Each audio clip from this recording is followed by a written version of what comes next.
जय हिंद दोस्तों, कैसे हैं आप लोग। उम्मीद करते हैं कि आप लोग स्वस्थ होंगे, मस्त होंगे, अपने कार्य में व्यस्त होंगे। तो आप सभी का हमारे YouTube channel biology express super academy में पुनः स्वागत है। और जैसा कि लगातार मैं सीरीज इस समय चला रहा हूं पुष्पी पौधों में लैंगिक जनन, और आज इसको लगभग कोशिश करेंगे कि ये समाप्त हो जाए और बारी बारी से उस टॉपिक को हम लोग पढ़ते जाते हैं, समझते जाते हैं। आपका एनसीईआरटी में बहुत बढ़िया से दिया हुआ है और उसके साथ साथ हम आपको अभी तक नर पुष्प के बारे में, मादा पुष्प के बारे में, फिर मादा पुष्प की संरचना कैसी होती है, लघु बीजाणुधानी, गुरु बीजाणुधानी, मेगा स्पोर, इन सब के बारे में हम लोग चर्चा कर चुके हैं। लेकिन आज हम लोग पढ़ने वाले हैं किसके बारे में? परागण क्रिया के बारे में। परागण क्रिया पौधों में घटने वाली एक ऐसी घटना होती है जिसमें ये तय होता है कि जो गैमेट्स हैं वो आपस में उनका फ्यूजन होता है, लेकिन उन गैमेट्स को, युग्मक को ले जाने के लिए किसी न किसी माध्यम की आवश्यकता होती है कि नहीं? तो उन माध्यमों में कह सकते हैं कि प्राकृतिक ने समुचित रूप से व्यवस्था कर रखी है। जो जैसा परागकण है, जो जैसा पुष्प है, जो जैसा पौधा है, उसकी ऐसी व्यवस्था कर रखी है। तो आज हम लोग उसी के बारे में पढ़ेंगे और उसी के बारे में समझेंगे। और इससे पहले ये मैं कहूँगा कि जैसा कि आज रक्षाबंधन का बहुत ही पावन पर्व है, मेरी तरफ से देश की सभी बहनों को हार्दिक शुभकामनाएं, और जहां भी रहें वो खुशी रहें और अपने लक्ष्य को प्राप्त करें। तो आइए शुरू करते हैं आज की क्लास। आज की क्लास जैसा कि हमने पहले ही बता दिया कि आज हम लोग पढ़ने वाले हैं परागण। परागण क्रिया में आप देख पा रहे हैं कि इसमें जितने भी पुष्प हैं या पौधे हैं या एजेंट हैं वो क्या करते हैं कि एक परागकण को मिलाने के लिए, एक परागकण को दूसरे स्थान तक पहुंचाने के लिए ये किसी न किसी रूप में क्या करते हैं? सहायता करते हैं। लेकिन ध्यान रहे बच्चे कि जो एजेंट हैं, जो परागण क्रिया को पहुंचाने का काम कर रहे हैं, उनका भी पुष्पों से कुछ न कुछ क्या है? निजी लाभ है, उनका स्वार्थ है। ठीक है, और उसी के बदले में उनका काम भी हो जाता है। तो नेचर जो प्राकृतिक है वो सब कुछ जो है वो व्यवस्था कर रखी है। आइए शुरुआत करते हैं। पहले ये समझ लेते हैं कि जो परागण क्रिया है वो है क्या। परागण क्रिया का मतलब होता है कि पराग कोषों द्वारा मुक्त हुए जो परागकण हैं उनका वर्तिकाग्र तक पहुंचना, यही क्रिया कहलाती है परागण। जो परागकण हैं वर्तिकाग्र तक पहुंचते हैं, इसी सिंपल प्रक्रिया को ही कहा जाता है क्या? परागण। इंग्लिश में से कहते हैं पॉलिनेशन।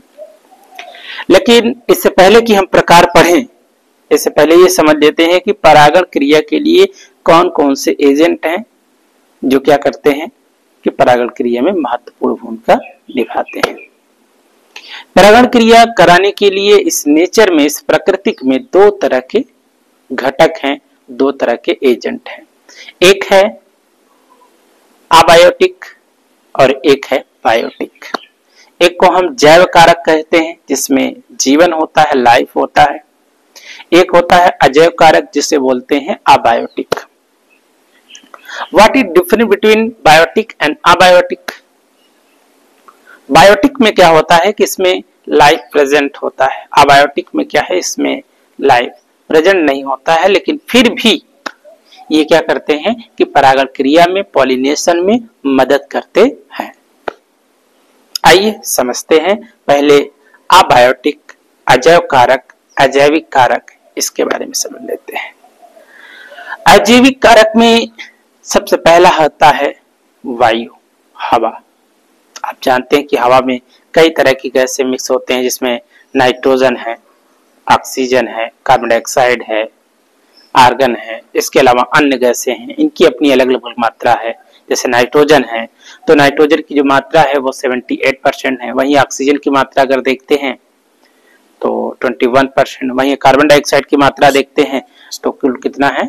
0.03% है। अन्य गैसों को देखते हैं तो 0.001% है। और ये गैसें क्या करती हैं कि वायुमंडल का निर्माण करती हैं, और ये वायुमंडल है, इसी कारण से इस पृथ्वी पर जीवन है। अब चंद्रमा पर वायुमंडल नहीं है, अन्य ग्रहों पर वायुमंडल नहीं है, तो इस कारण से वहां पर जीवन पॉसिबल नहीं है, क्योंकि वायुमंडल ही है जो एक क्राइटेरिया, एक ऑरा तैयार करती है जिसमें जीवन पनप सके, फल सके, फूल सके। तो अबायोटिक में जो हवा है, जो एयर है, वो किस तरह से परागण क्रिया को संपन्न कर रहा है उसको हम लोग देखते हैं और समझते हैं। कभी आप लोगों ने देखा है कि हवाएं क्या करती हैं? जब चलती हैं तो अपने साथ बहुत सारी चीजों को उड़ा के ले जाती हैं। अब नेचर ने हवाओं के द्वारा परागकणों को पहुंचाने के लिए उनमें स्पेशल फीचर विकसित किए हैं। जैसे अगर हवा के द्वारा जो भी परागकण होगा तो उसका क्या लक्षण होगी, उसकी क्या विशेषता होगी। भाई ऐसा ना हो कि हवा चले और वो उड़ ना सके, वहीं पे गिर जाए, वहीं पे रुक जाए, तो फिर परागण क्रिया होना मुश्किल हो जाएगा ना। तो अब कहने का मतलब बच्चों ये है कि जो परागकण है अगर वो हवा के द्वारा, वायु के द्वारा अगर जो है कि परागण क्रिया कराते हैं, तो मतलब कहने का मतलब ये है कि जो परागकण होंगे उसकी संरचना कैसी होगी, मतलब वो वायु के मुताबिक होगी। मतलब उसके अंदर जो संरचना होगी, हो सकता है स्पोर्स हो, उसके बीच में खाली जगह हो, ठीक है। और इसमें लगने वाले जो पुष्प होते हैं वो उतने सुगंधित नहीं होते हैं, उतने आकर्षित नहीं होते हैं, उसमें टेंडिल टाइप्स के बने रहते हैं। जैसे मक्का वगैरह की बात कर लेते हैं तो मक्का में देखते हो ना, बाहर की तरफ रेसे लगे रहते हैं ताकि हवा से जो परागकण गिरे वो उसको क्या कर सके, उसको एक्सेप्ट कर सके, है कि नहीं। मेरी बात समझ में आ रही है? मैं ये समझाने की कोशिश कर रहा हूं कि पौधों में किस तरह से परागण क्रिया होती है। ठीक है, आगे चलते हैं बच्चों। तो आगे समझ लेते हैं कि वायु में जैसे ही हवा का झोंका चला, जब हवा का झोंका चला तो हवा का झोंका चलने के साथ साथ क्या होगा बच्चे? हवा के झोंका के साथ चलने के साथ साथ क्या होगा कि जो परागकोश में जो परागकण लगे होंगे वो परागकण क्या करेंगे, एक स्थान से दूसरे स्थान तक ट्रांसफर होंगे, हवा की सहायता से जाएंगे। फिर वहां पर जो वर्तिकाग्र होंगे, वर्तिकाग्र उसको क्या करेगी, एक्सेप्ट कर लेगी। जैसे अगर देखो कि एक गेहूं का बहुत बड़ा खेत है, जब उसमें हवाएं चलती है तो गेहूं क्या करता है, ऐसे ऐसे करके मूवमेंट करता है, इस तरह से क्या करता है, मूवमेंट करेगा, चलेगा। तो उससे मुक्त हुए जो परागकण है बेटा, वो परागकण क्या होंगे, हवा की सहायता से एक स्थान से दूसरे स्थान तक पहुंच जाएंगे, और जैसे ही वर्तिकाग्र के संपर्क में आएंगे तो वहां पे परागण क्रिया क्या हो जाएगी, संपन्न हो जाएगी। उसी को हम बोलते हैं वायु परागण कहते हैं। इसके अलावा अगर हम बात करते हैं जल परागण की, जल द्वारा, तो ये खासकर उन पौधों में होता है जो खासकर जल के निकट होते हैं, ये जल में पाए जाते हैं। तो जल के माध्यम से क्या होते हैं कि वो परागकण एक स्थान से दूसरे स्थान तक पहुंच जाते हैं, है कि नहीं। जब एक स्थान से दूसरे स्थान तक पहुंच जाते हैं तो इस तरह से जल परागण क्रिया हो जाती है। वायु परागण की बात करते हैं जिससे लगभग जो फसलें होती हैं, अगर जल परागण की बात करते हैं तो जल में रहने वाले जितने भी पौधे होते हैं, चाहे वो लोटस हो, लिली हो, ठीक है, और इसके अलावा और कई तरह के पौधे होते हैं जो जिसमें खासकर जल परागण ही होगा। अगर वेलेस्नेरिया की बात कर लेते हैं, जोस्टेरा की बात कर लेते हैं, तो इन सब में जो परागण क्रिया होगा वो जल परागण ही होगा। तो अब यहाँ पर बच्चे क्या है कि वायु भी सहायता कर रहा है परागण क्रिया में और जल भी परागण क्रिया में सहायता कर रहा है कि नहीं। अब देखो नेचर ने उसे इस तरह से डिजाइन किया है, तभी तो एक स्थान से दूसरे स्थान तक जा पा रहा है ना। सारी चीजें व्यवस्थित है बेटा। तो आगे हम लोग चलते हैं, आगे समझते हैं कि जो परागण क्रिया है तो ये तो अजैविक कारक हो गया, मतलब जो अजैविक अबायोटिक हो गया। तो अबायोटिक जो पॉलिनेशन होगा वो इस तरह से होगा, जल के द्वारा होगा या वायु के द्वारा होगा। अब वहीं पर अगर हम बात कर लेते हैं बायोटिक, जी उनमें लाइफ है, तो उसमें सबसे प्रायोरिटी पे आता है, जो प्राथमिक रूप से जो परागण क्रिया में भाग लेता है वो है मधुमक्खी। मधुमक्खी का जो साइंटिफिक नेम है, जो वैज्ञानिक नाम है वो है एपिस इंडिका। अगर मधुमक्खियों को देखा जाए तो ये आर्थिक रूप से बड़ी लाभकारी होती है। आर्थिक रूप से मतलब कि एक तो बेटा ये परागण क्रिया कराने में मदद तो करती है, लेकिन इसके साथ साथ ये क्या करती है, इस शहद का उत्पादन करती है कि नहीं। ये क्या करती है, पुष्पों से नेक्टर कलेक्ट करती हैं और नेक्टर कलेक्ट करने के बाद ये जगह जगह देखो उड़ती हुई एक स्थान से दूसरे स्थान तक जाती हैं। तो अब उनसे लगे हुए जो परागकण होंगे वो उनके बॉडी से चिपक जाएंगे, उनके बॉडी से लग जाएंगे। अब उनके बॉडी इस तरह से डिजाइन होता है कि जैसे ही पुष्पों के कांटेक्ट में आएंगे तो उनसे लगे परागकण उनके बॉडी से क्या हो जाएंगे, चिपक जाएंगे। जब उनके बॉडी से लगे हुए चिपक जाएंगे तो वही परागकण कर क्या होगा, एक स्थान से दूसरे स्थान तक उनका नेचर ही है, कभी इस फूल पर तो कभी उस फूल पर, कभी इस फूल पर तो कभी उस फूल पर। तो किसी मतलब एक दूसरे पुष्प पर हमेशा क्या होती है, वो घूमती टहलती रहती है। तो और उनसे लगे जो परागकण यदि अगर वर्तिकाग्र के संपर्क में आ गया तो वर्तिकाग्र के संपर्क में आने के बाद क्या होगा कि उसमें परागण क्रिया संपन्न हो जाएगी, है कि नहीं। तो उसमें जब परागण क्रिया संपन्न हो जाएगी तो एक तो उस मधुमक्खी को मिल गया नेक्टर और दूसरा पौधों का हो गया परागण क्रिया, है कि नहीं। अब वो मधुमक्खी जो अब नेक्टर कलेक्ट कर रही है उसके द्वारा वो क्या करती है, शहद का निर्माण करती है ताकि उसके अंडे का जो है वो पालन कर सके, अपने बच्चों के लिए वो भोजन इकट्ठा कर सके। बात इतनी सी समझ में आ रही है, आगे से हम लोग चलते हैं। तो ये तो रहा बेटा आपके मधुमक्खियों के द्वारा परागण क्रिया, जिसको हम या कीटों के द्वारा परागण कह सकते हैं, इसको एंटीमोफिली के नाम से जानते हैं, ठीक है। इसके अलावा अगर हम बात करते हैं तितली के द्वारा, तो तितली भी वही काम है। तितली क्या करती है, जो बटरफ्लाई होती है वो भी एक स्थान से दूसरे स्थान तक ट्रेवल करती रहती है।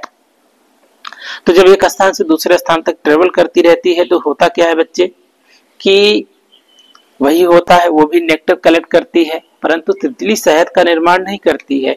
वो अपने बच्चे को सेवन पालन के लिए वो क्या करती है, फूल टू पुष्प टू पुष्प, फ्लावर टू फ्लावर क्या करती है, मूवमेंट करती रहती है। तो जब फ्लावर टू तितली क्या करेगी, मूवमेंट करती रहेगी, तो वो खासकर बेटा क्या करती है कि उसके द्वारा भी परागण क्रिया क्या होता है, संपन्न हो जाता है। वहीं पर अगर हम बात कर लेते हैं बेटा चमगादड़ों के द्वारा, चमगादड़ अधिकतर क्या होता है कि उन पौधों में परागण क्रिया कराता है जो रात्रि काल में होते हैं ना, जैसे बेला है, चंपा है, या इसके अलावा और भी बहुत सारे एस्टोनिया है। तो इन सब में रात्रि काल में ही, रात में ही क्या होता है, परागण क्रिया कराता है। क्योंकि चमगादड़ क्या करता है कि रात में निकलता है, और चमगादड़ की विशेषता है कि वो क्या करता है कि अल्ट्रासोनिक वेव्स जो होती है, जो पराश्रव्य तरंगे होती है वो छोड़ती है, और छोड़ने के बाद क्या होती है कि वो तरंग जाकर वहां दीवार से टकराएगी, और टकराने के बाद वहां से वो टर्न ले लेती है, वहां से टर्न ले लेती है, क्योंकि वो जो वेव्स छोड़ती है वो बताती है कि आगे रास्ता नहीं है भैया, वहां से क्या करो, मोड़ लो ना। और ये जानते हो कि चमगादड़ जो है एक तरह का स्तनधारी है तो पक्षी, बट स्तनधारी है। वो बच्चे को जन्म देता है और उस बच्चे को दूध भी पिलाता है चमगादड़, जो कि रात्रिचर प्राणी है। फीचर बिल्कुल मनुष्य की तरह ही होते हैं, बट उसके पास डिजाइन होते हैं पंख, जो क्या करती है, एक स्थान से दूसरे स्थान तक उड़ती रहती है। तो तितली हो गया, मधुमक्खी हो गया, भौरे हो गए, चमगादड़ हो गए, ये तमाम ऐसे हैं जो क्या बोलते हैं कि बायोटिक एजेंट हैं, जो कि परागण क्रिया को क्या करते हैं, संपन्न कराने में मदद करते हैं। क्योंकि इनकी विशेषता ये है क्योंकि ये पुष्पों के आसपास ही रहते हैं। अब जो बायोटिक, जो जैविक कारक से जो परागण क्रिया होगी, उस पुष्पों की क्या विशेषता होगी, है ना, क्या विशेषता होगी। अब वो पुष्प क्या होंगे, सुगंधित होंगे, ताकि कोई भी कीट पतंग उसकी तरफ आकर्षित हो सके। और दूसरा बात है कि उस पुष्प में क्या होगा, नेक्टर होगा, मकरंद होगा। मधुमक्खी क्या करेगी, उस नेक्टर को कलेक्ट करने के लिए आएगी और परागण क्रिया क्या हो जाएगा, संपन्न हो जाएगा नहीं। तो भाई कुछ जरूरतें होनी चाहिए। अब इंसान भले ही कह ले कि भैया हमको इस मोह माया, इस दुनिया से हमें कोई मतलब नहीं है, लेकिन जब तक इंसान की आवश्यकता नहीं होगी, जरूरत नहीं होगा, तो वह व्यक्ति आपसे जुड़ा नहीं होगा। इसलिए हर व्यक्ति को आपसे कुछ न कुछ चाहिए, चाहे धन चाहिए, प्यार चाहिए, प्रेम चाहिए, स्नेह चाहिए, जो भी चीजें हैं, जो जरूरतें हैं, जो आवश्यकताएं हैं, वो इंसान को क्या है, एक दूसरे से बात कर रखी हुई है। तो इसलिए चाहिए कि कोशिश ये करें कि जहां भी रहें, जिंदगी है और इसमें सभी लोग आपस में मिलजुल कर ही रहें, उसमें विवाद न करें, ठीक है भाई। अच्छे और बुरे दोनों तरह के लोग होते हैं। चलिए आइए शुरू करते हैं आगे। तो ये पुष्पों की विशेषता है कि जो कि जैविक कारकों के द्वारा जो परागण क्रिया होता है उनकी ये क्या हो गई बेटा, मतलब एक तरह से विशेषता हो गई। अब हम लोग आगे चलते हैं बेटा, पढ़ते हैं परागण के प्रकार। How many types of pollination? There are two kinds of pollination. एक सेल्फ पॉलिनेशन होता है और एक क्रॉस पॉलिनेशन होता है। मतलब एक स्वपरागण होता है और एक क्या होता है, पर परागण होता है। तो स्वपरागण का मतलब क्या, इसका नाम ही से पता चल रहा है कि सेल्फ पॉलिनेशन है, मतलब एक ही पुष्प होगा और एक ही पुष्प पर क्या होगा बेटा कि मेल और फीमेल दोनों को जो स्ट्रक्चर होंगे वो एक ही पुष्प में प्रेजेंट होगा। तो कहने का मतलब है कि जो एक ही पुष्प के परागकोश से मुक्त जो परागकण है जब उसी पुष्प के वर्तिकाग्र पर गिरते हैं तो इसी प्रक्रिया को हम क्या कहते हैं बेटा, स्वपरागण कहते हैं। क्या कहते हैं, स्वपरागण कहते हैं। इसके अलावा अगर परपरागण की बात करते हैं, क्रॉस पॉलिनेशन की बात करते हैं, तो ये ऐसी क्रिया होती है जिसमें मतलब किसी एक पुष्प से मुक्त हुए जो परागकण हैं किसी दूसरे पुष्प के वर्तिकाग्र पर गिरते हैं तो इसी को हम कहते हैं क्या, परपरागण, क्रॉस पॉलिनेशन। और क्रॉस पॉलिनेशन के लिए हमेशा एजेंटों की जरूरत पड़ती है। मतलब जो पर परागण होगा उसमें हमेशा क्या होगा, एजेंट की आवश्यकता होती है, चाहे वो बायोटिक एजेंट मिल जाए, चाहे अबायोटिक मिल जाए, जैविक कारक मिल जाए फिर या अजैविक कारक मिल जाए। तो कहीं कहीं देखते नहीं हो कि जब परागण जो क्रिया में जब परागकण जो है कहीं कहीं पर नहीं पहुंच पाते तो उसमें फल और बीज का विकास नहीं हो पाता है। कई से पौधे होते जिसमें एक्सेप्टेबल नहीं होते हैं, उसमें ग्रहण करने वाले नहीं होते हैं, या फिर उसमें जो है परागकण पहुंचा ही नहीं, या फिर उसमें वर्तिकाग्र का निर्माण ही नहीं हुआ।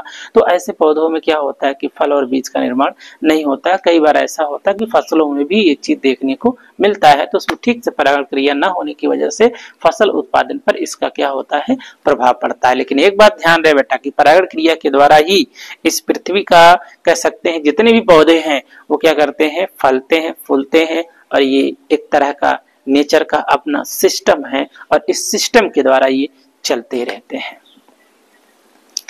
इसलिए लगातार पढ़ते रहिए, जागते रहिए, मस्त रहिए, व्यस्त रहिए, मैं तो यही हमेशा कहता हूं।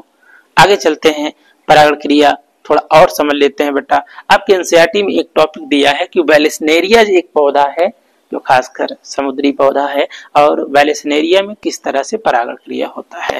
वेलेस्नेरिया आपको जैसे कि देखने को मिल रहा है कि जो वेलेस्नेरिया होता है बेटा वो क्या होता है कि एक तरह से जल में रहने वाला पौधा है। तो उसमें होता क्या है कि जैसे ही परागण क्रिया करना होता है ना, तो होता क्या है कि उनमें लंबे लंबे वृंत लगे रहते हैं। तो उनका जो पार्ट होता है परागकोश या वर्तिकाग्र जो होता है वो बाहर आ जाते हैं, और जैसे उसमें परागण क्रिया हो जाता है वेलेस्नेरिया में, और जल्दी से वो क्या हो जाते हैं, परागण क्रिया करने के बाद नीचे हो जाते हैं। जब वो नीचे हो जाते हैं तो उनमें क्या होता है, परागण क्रिया संपन्न हो जाता है। जैसे जोस्टेरा की बात करते हैं तो जोस्टेरा एक तरह का क्या है, जोस्टेरा एक तरह का समुद्री पौधा है और जो कि समुद्र के अंदर रहता है, और इसमें एक लंबे लंबे वृंत होते हैं। तो ये क्या होते हैं कि दूर दूर तक नदी में फैल लेते हैं। तो ये धारा प्रवाह के साथ क्या होते हैं कि जो परागकण होते हैं वो वर्तिकाग्र के संपर्क में आते हैं और उनमें परागण क्रिया संपन्न हो जाती है। ठीक है, अब हम लोग थोड़ा सा और आगे बढ़ते हैं बच्चे। ये तो जोस्टेरा हो गया। एक टॉपिक आता है जिससे बोलते हैं अधोजल परागण। अधोजल मतलब होता है पौधा ना तो जल के बाहर निकला रहता है ना तो जल के अंदर रहता है, उसी में से परागण क्रिया मुक्त होता है। मतलब जो परागण होता है, परागकण होता है वो मुक्त होता है, वर्तिका के संपर्क में आ जाता है। तो इसी प्रक्रिया को हम बोलते हैं अधोजल परागण क्रिया। परागण क्रिया एक माध्यम है जिसमें पौधों के जो युग्मक हैं, परागकण हैं, ठीक है, वो मादा युग्मक से जाकर मिलते हैं, तभी जाके फल और बीज का निर्माण होता है। इसी कड़ी में हम लोग आगे बढ़ते हैं और इस कड़ी को हम लोग नेक्स्ट टॉपिक में समझेंगे, नेक्स्ट क्लास में समझेंगे, और उम्मीद है कि ये क्लास आपको समझ में आई होगी। ठीक है, कोशिश किया हूँ ज्यादातर आपको समझाने का। और जाते जाते एक बात मैं कहूँगा कि जीवन का सफर बहुत ही लंबा है, इसलिए लोगों से अच्छा व्यवहार बना के रखें, ठीक है। और जो आपके व्यवहार के काबिल नहीं है आप उनसे दूरियां बना लें, ठीक है, क्योंकि वो सिर्फ आपको अपमानित कर सकते हैं। इसलिए ऐसे लोगों से सावधान रहें, बचें, ठीक है। और मिलते हैं नेक्स्ट क्लास में, तब तक के लिए जय हिंद, जय भारत, नमस्कार।